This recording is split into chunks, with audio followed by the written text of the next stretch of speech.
Hi everyone, thanks for joining us again. This is the third video in a series of videos we're doing about the PPP loan program. In the first video, we covered the loan application for forgiveness. In the second video, we covered the interim final rule that was released subsequent to that application. And in this video, we're going to cover the some of the detailed calculations that go into determining what your forgiveness amount is.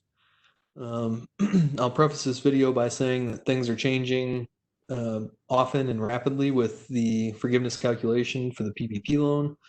And so this video is based on our understanding of the rules and the SBA's interpretation of those rules as of today, which is June 3rd.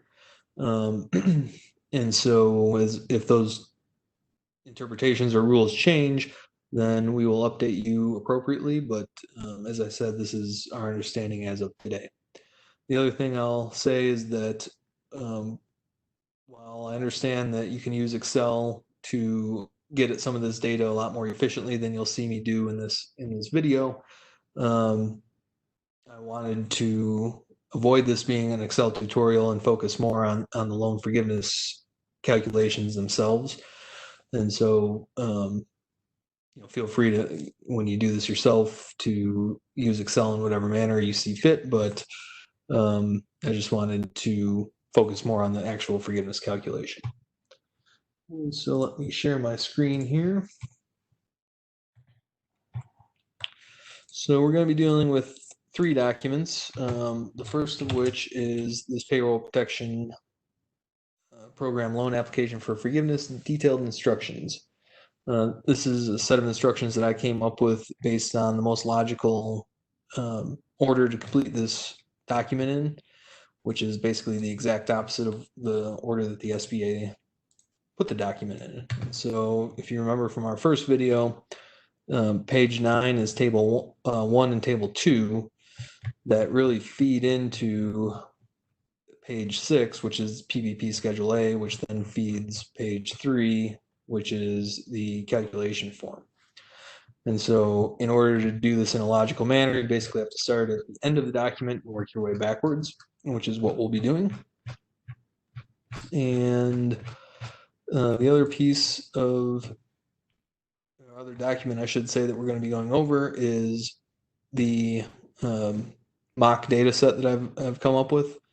And so as I go through the detailed instructions, I'll be executing those instructions within this spreadsheet, which has a bunch of mock data that I came up with for payroll purposes. So before we get started, let's just go over some of the facts that we're dealing with here. The PPP loan amount is $100,000. PPP loan disbursement date is May 1st, 2020. The first date of the payroll period after the loan date is May 4th. And the first check date covering that first pay period after the loan date is May 18th. The EIDL advance amount is $8,000. You have your non-payroll expenses here, and we'll come back to that. And then this note down here that says, for the most part, all of our employees are paid weekly, but we have 2 that are paid bi-weekly. And I threw that in there just because we do have clients that have that scenario, and so I wanted to include that in the presentation.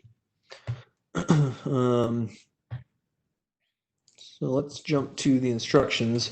So the first thing you need to do is to prepare a payroll report from January 1st of 19 through the end of the covered period.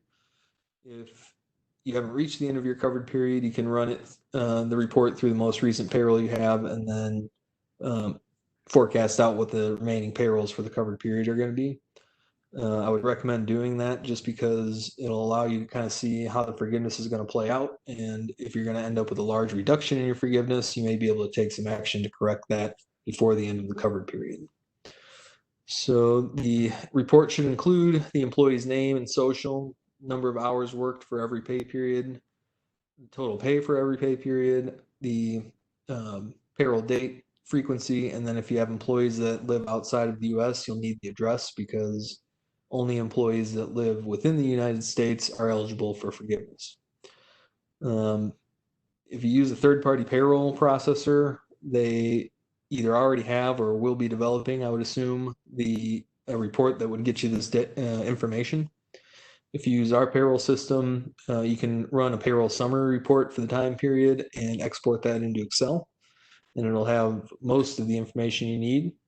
The other big one that's out there is QuickBooks. So if you use QuickBooks for your payroll, you actually might have a little bit of trouble getting at this information.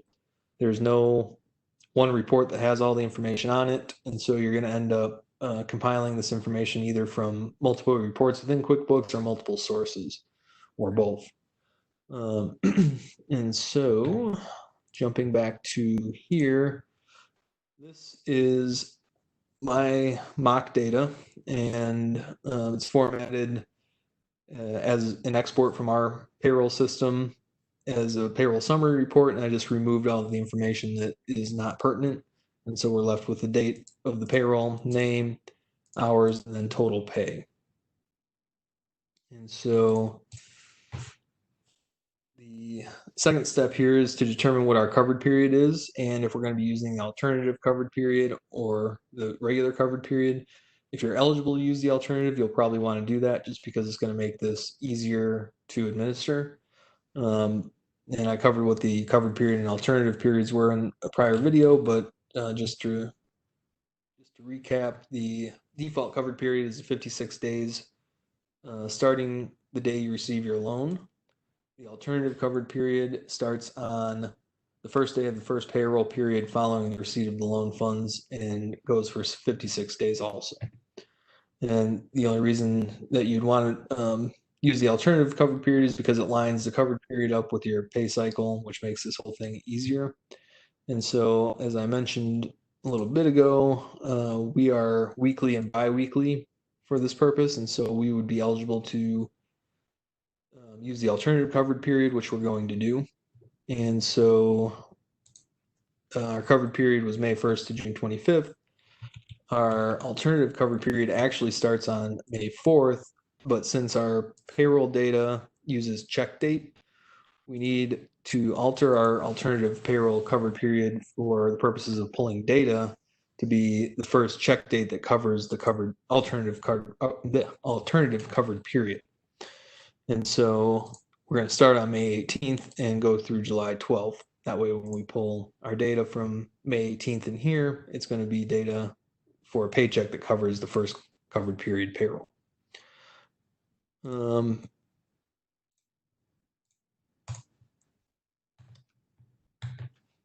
So step 3 here is you got to take the payroll report that you generated in step 1 and determine which non-owner employees that resided in the U.S. worked during 2020 and also received compensation at an annualized rate of more than $100,000 for any pay period in 2019.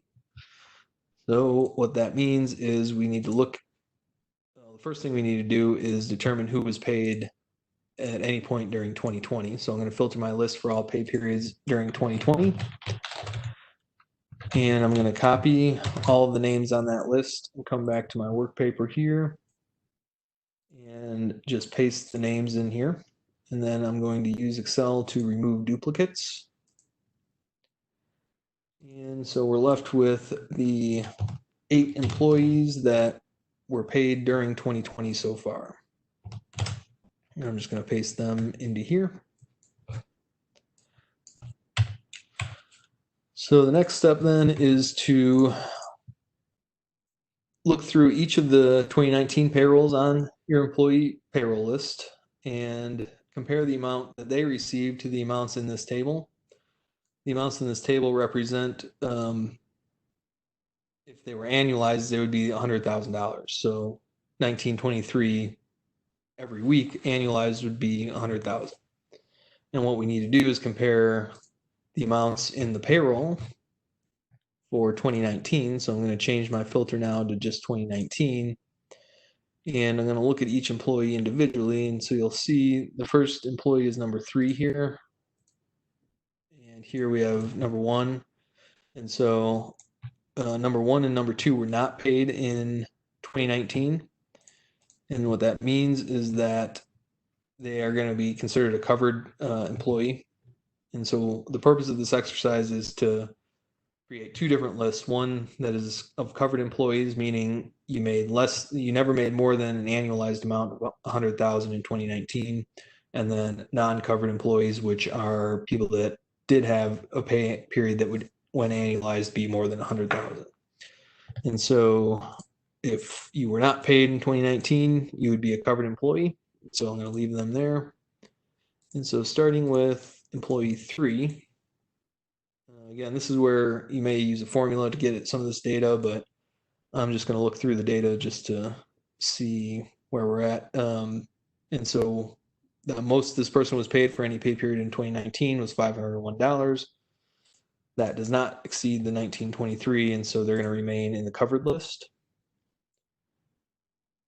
Employee 4, same thing. Employee 5.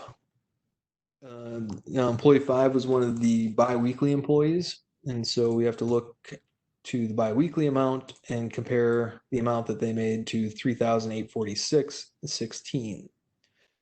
And you'll notice there was one pay period where they received a bonus or something along those lines that resulted in them having a pay amount for the January 14th pay period that exceeded the $3,800 for the biweekly pay.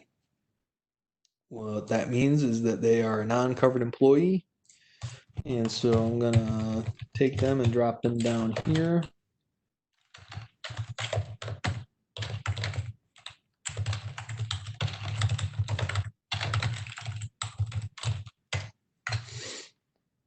And remove them from our covered list. So I've already gone through the rest of these, and just to save us some time, I'll tell you that the rest of them are covered. Employee 5 is the only non-covered employee. And so at this point, we should have 2 different lists of names, one for covered and one for non-covered. And so we can add a third list of names for owners that own 20% or more of the company. And so we only have one owner that owns 100% of the company. And so we'll drop them in there.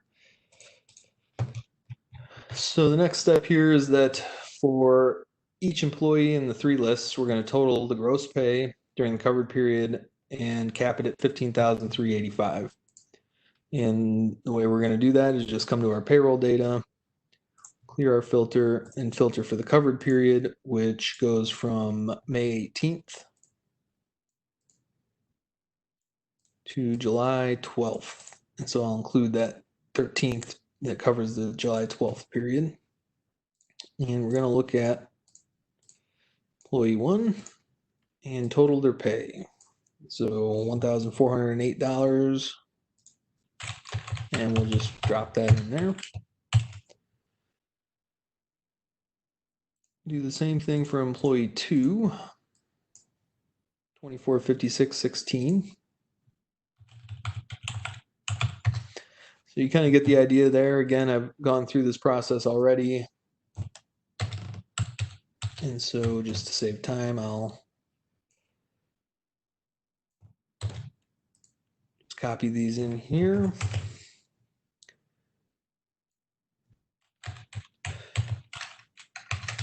Oops.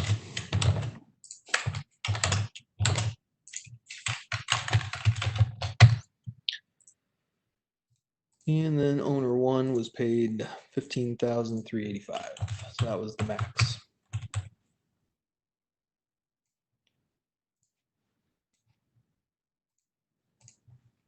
So the next step here is to calculate the average FTE during the covered period. And so you do this for all of the covered and non-covered employees, but you don't have to do it for the owners. And the way you do this is you take the average number of hours worked per week and divide it by 40. And so similar to the payroll, what we're going to do is pull up employee 1, look at the hours, and average is 21.8.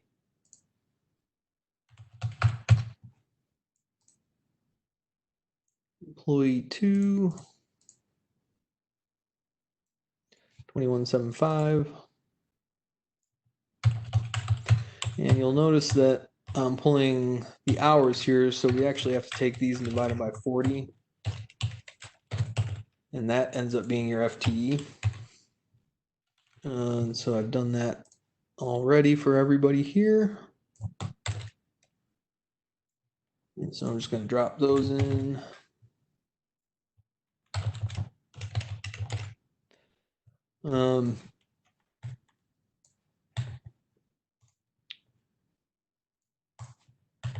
So that gets us the FTEs. And so once we've done step 6, we should have most of the information we need for tables 1 and 2. We have all the information we need for table 2 and most of the information for table 1. So we have the name, have the employee identifier as the last 4 of the employee social, which I didn't include in my report, but you'd have that information included here. And then the cash compensation and average FTE. So the only thing we need remaining for table 1 then is the salary and hourly wage reduction. And so let's see, let me just get rid of this real fast. Okay, I'll leave that there. So in order to complete the first table, or table 1, what we have to do is first split our covered employees into 2 groups. So you only do this for the covered employees.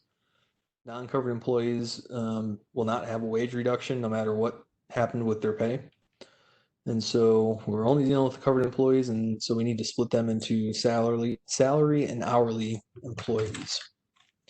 And I'll tell you that the only salary person in the covered period, or covered employees, is employee 6. And so all I'm going to do is drop them down to have a little delineation between them. And so from there, what we need to do is determine the average annual pay or hourly wage for the covered period. And, just stepping back a little bit, this entire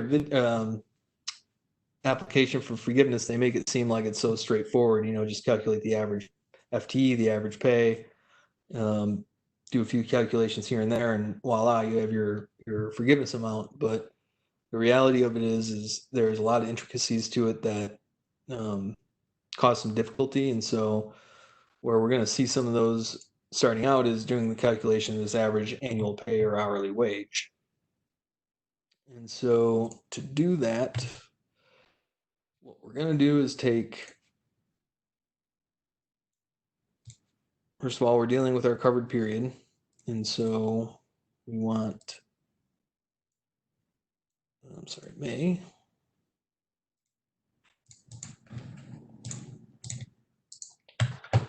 And we're going to look at employee 1.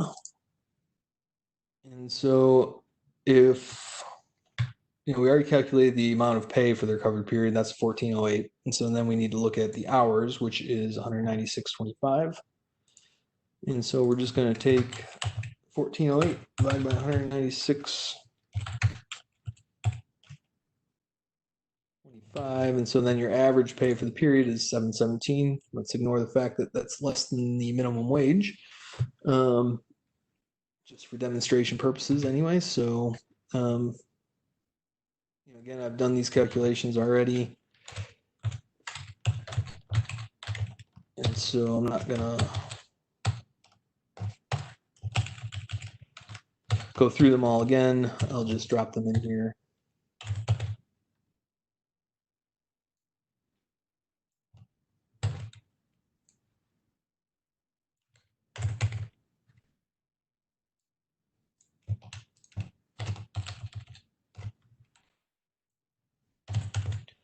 And as far as what some of the issues that you may run into with respect to calculating the average annual or hourly pay or covered period or the FTEs, for now I'm just going to do the calculations, and then I'll address that at the end of the videos, just to keep things clean and work our way through this a little bit easier.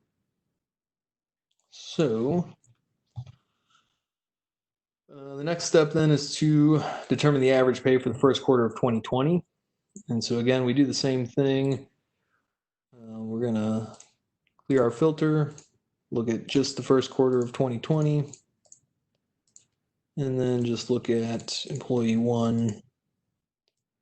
So their total pay was 741 divided by 78.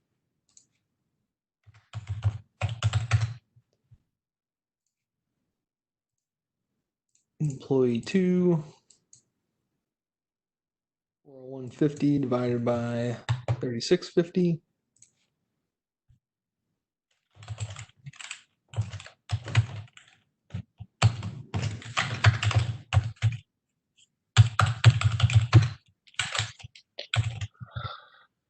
We'll touch on one thing here that you may run into with an issue with. What we have here is a salaried employee that doesn't have hours come through. And so if you were to do this, obviously you wouldn't be able to divide by 0. And so you have to edit this. And so really this person's a bi-weekly, and so these should each be 80.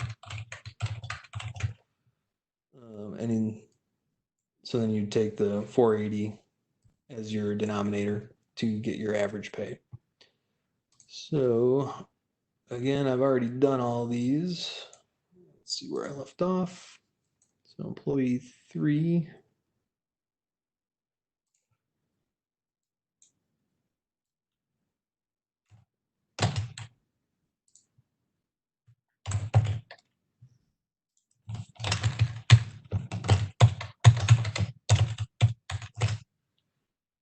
Okay. So the next thing you need to do then is divide the amount in 7A by the amount in 7B. And if the result is 0.75 or more, you don't have a wage reduction for that employee. If it's less than 0.75, you do have a wage reduction, and you have to move on to step 8. So let's do step 7C first.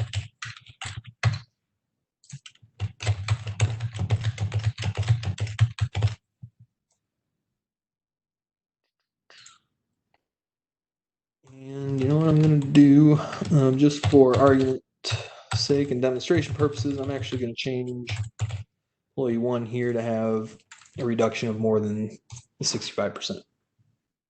So what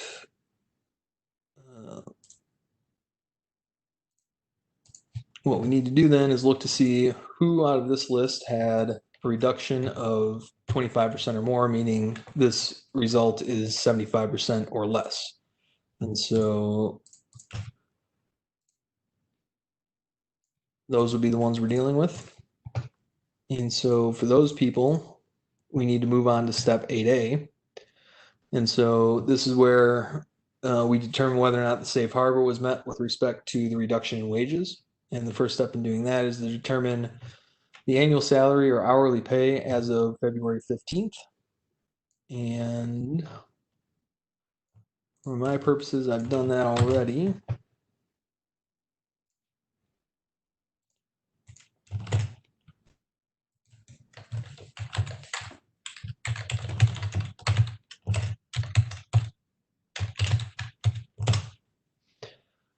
So there we have that.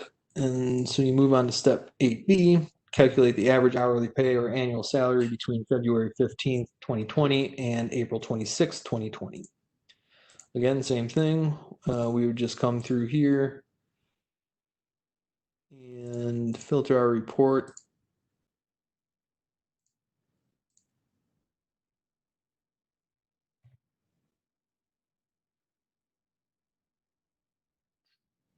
Let's see. First, I have to clear my filter. Then I can come through and filter my report for February 15th through April 26th. And then you would do the same thing that we've been doing, filter by employee, 934.50 divided by 8375. I did that for employee 2, actually. So you only have to do this for the employees that have a reduction 2162.62, 43.50.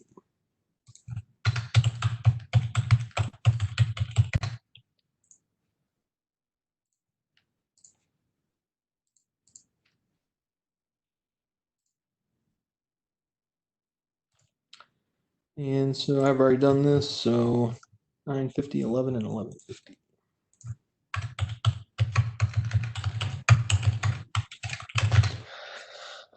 So the next step is to determine whether or not you even qualify to use the safe harbor. And the way you do that is to compare what you were paid, what your employees were paid rather, in the period between February 15th and April 26th to what their pay rate was as of February 15th. And if you have a reduction there, then you qualify or are eligible to use the safe harbor. It doesn't mean you qualify, but it means you are eligible. And so the only one that would be eligible to even use the safe harbor would be employee one here. The other ones had the same pay or increased pay.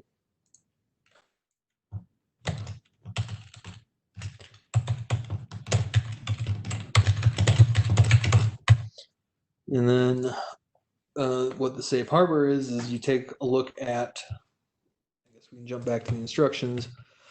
We are on 8D here.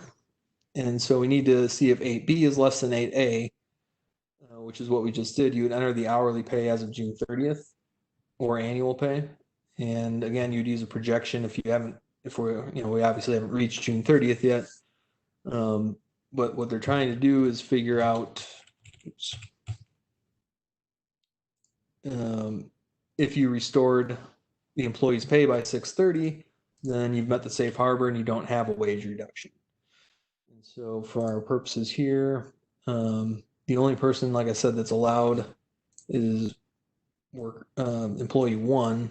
The rest of these people aren't even eligible to use the safe harbor. And so employee one's pay as of 6/30 is $11 an hour.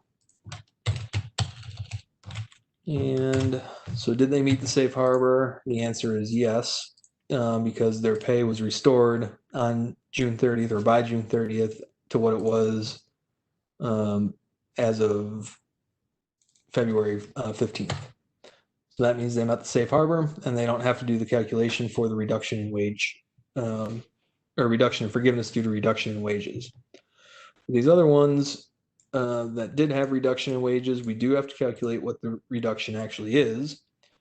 And so to do that, we go on to step 9. And the first step is to multiply the amount in 7B, which is the first quarter of 2020's pay, by 0.75.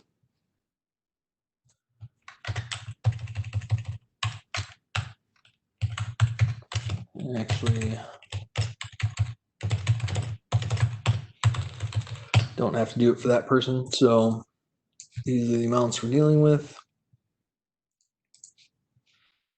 Then the next thing you do is subtract the amount in 7A from the amount in 9A. And that gives you the amount in excess of the 25%. And so then we're going to, we have to perform two separate calculations. So whether or not they're hourly or salary. And so for the hourly employees, you're going to take the average hours worked in the first quarter and multiply it by the amount that you just came up with in 9B, and then multiply that by 8, which is the number of weeks in the covered period, and that would be your wage reduction. And so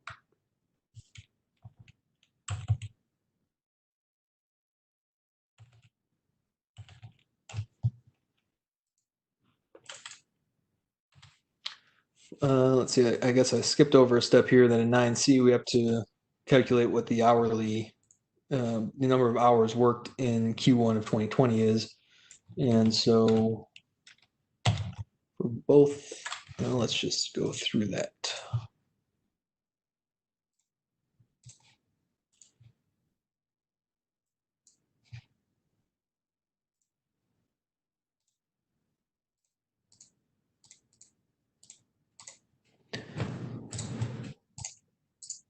So for employee 3, we're dealing with 14.35.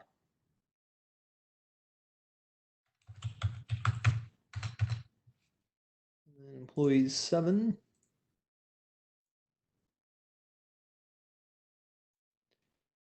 18.94.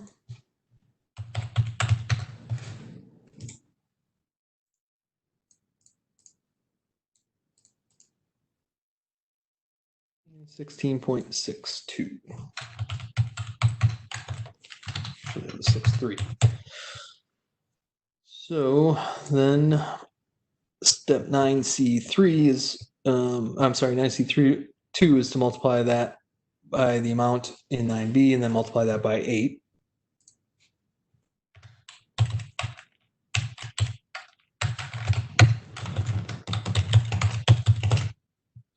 And so what we end up with then is what I'll call the tentative reduction in forgiveness amount.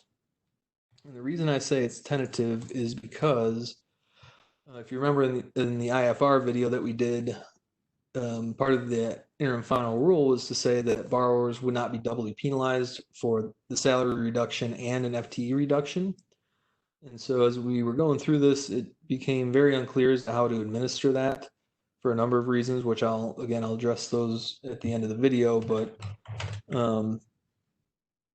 these could potentially be wiped out. These reductions could be wiped out if there was a reduction due to FTE reduction already on that employee. Is kind of how we're reading that. And so, these are not final, but again, we're still waiting for some guidance on the SBA on how to administer that piece of it. And so for demonstration purposes, we're going to assume that these are the reduction forgivenesses that you would end up with. And so for now, we're going to stop there, and we'll do a subsequent video to this one that covers the remainder of the steps here and the remainder of the application for forgiveness itself. So thanks for watching, and keep an eye out for that next video. Thanks.